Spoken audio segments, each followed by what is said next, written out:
Now let's look at solving right triangles. And let's look at right triangles where we're solving the sides. And as a first example, let's say that you're given this triangle. And you know this is 41 degrees, and this is 19, and you want to solve for x. So the first thing that you need to do is you need to know, first of all, you need to know that since it's a right triangle, we can use trigonometry. And we need to see what we have here. Well, if this is the angle we're interested in, this is the opposite side, and this is a hypotenuse. So we need to decide if we want to use sine, cosine, or tangent. We remember SO, CA, TOA. Here we have the opposite and the hypotenuse. We have the opposite and the hypotenuse. Then we're going to use sine because it has opposite and hypotenuse in it.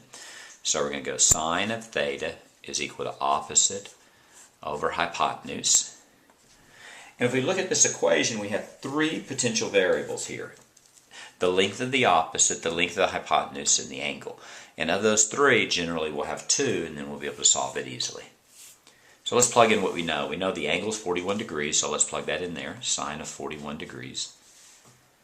Opposite here is going to be x, and hypotenuse is going to be 19. Now we're going to multiply both sides by 19. And we're going to get x is equal to 19 times the sine of 41 degrees. And then the sine of 41 degrees we can do in our calculator. Now we have to make sure that the calculator is on degrees and not radians. And there's an easy way to determine that. If you do tan of 45, then if it's in degrees, you should get 1. The tan of 45 degrees is 1, so let's do that. If we get 1, we know it's in degrees, but if we get anything else, then we know it's in radians. We got 1, so that means it's in degrees. So let's go sine of 41, or actually let's go 19 times parentheses, sine 41 degrees, close parentheses. And we get 12.46512155. Let's round to 3 decimal places. That'd be 12.465. Since we rounded, that's going to be an approximate, and that is our first SOHCAHTOA problem.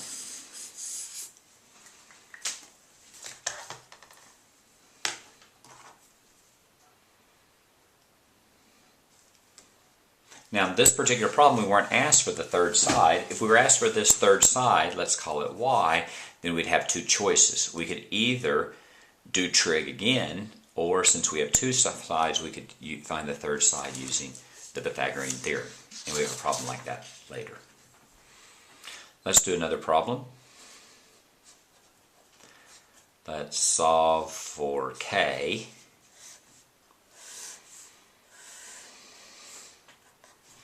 When this is 29 degrees.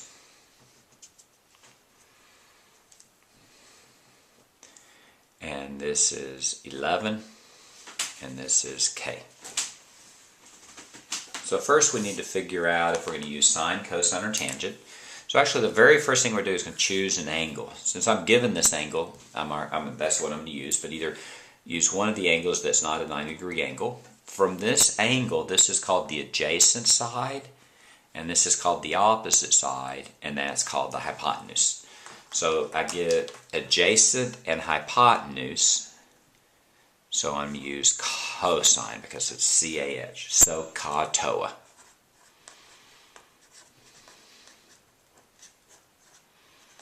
I'm going to use cosine. So let's write down that formula. Cosine of theta is equal to adjacent over hypotenuse. I have cosine of 29 degrees is equal to 11 over k. Cosine of 29 degrees, I'm going to do my calculator. I'm going to clear it. I'm going to do tan of 45 real quick to make sure I get 1. I do. So I'm going to go cosine of 29 degrees is approximately 8.746. And I could write that down. I'm actually going to do it a slightly different way because I'm going to try to round not until the very last step. So I'm going to leave this cosine of 29 together. I have a k here, so what I'm going to do is I'm going to multiply this side by k and this side by k, and I get cosine 29 degrees times k is equal to 11. And now I'm going to divide by cosine of 29 degrees of both sides.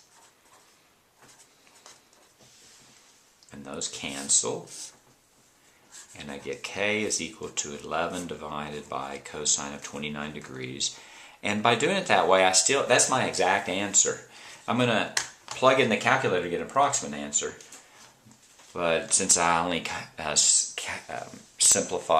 only around once, I get a slightly better problem. So I'm going to go 11 divided by parentheses, cosine of 29 degrees, parentheses, and I get 12.57689,475. I'm going to round that to 3 decimal places, and I get about 12.577. And that's going to be my answer.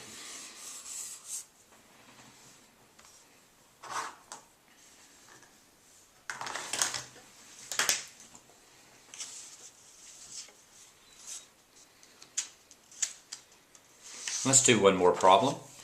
And now let's solve for everything. So when they want to solve for everything, what they'll do is they'll say solve for the triangle. So let's solve the triangle, which simply means solve for everything that you can solve for. So we're going to end up at a total of 3 sides and 3 angles.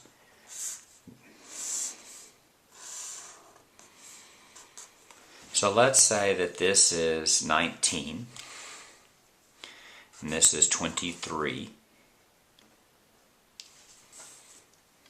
Actually, let's not. Let's do this. Let's say this is 19 and this is 52 degrees. And now let's solve.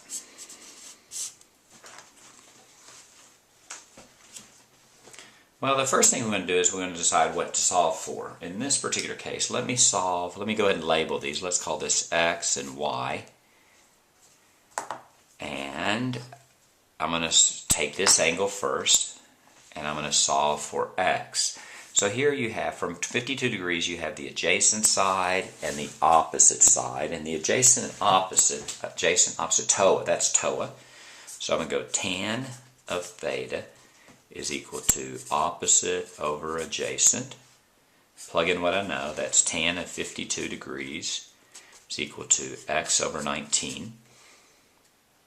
I'm going to multiply by 19 on both sides. So I get 19 tan of 52. And I'm going to plug that into my calculator. So I get 19 times parentheses tan of 52. And I get x is approximately equal to 24.319.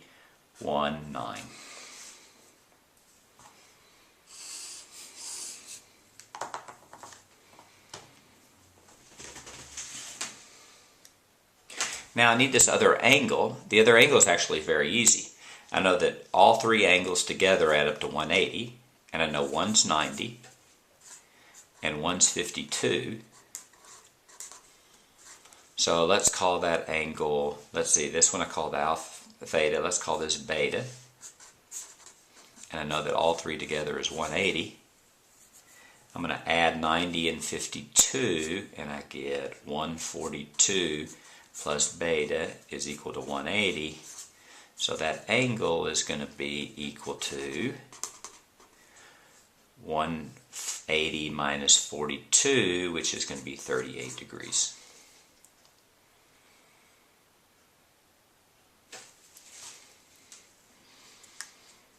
And that's always true. If you have a right triangle and you're given one angle, you can always find the other angle because all 3 angles add up to 180.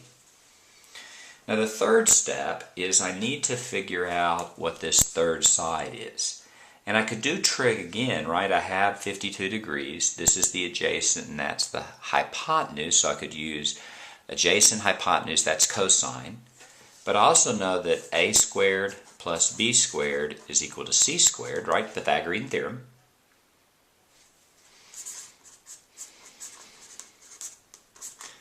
So then all I have to do is plug in the numbers. That's going to be 19 squared plus 24.319 squared is equal to c squared.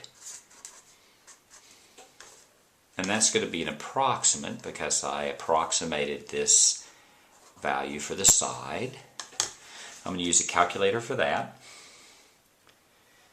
I'm going to go 19 squared, parentheses, plus 24.319 squared.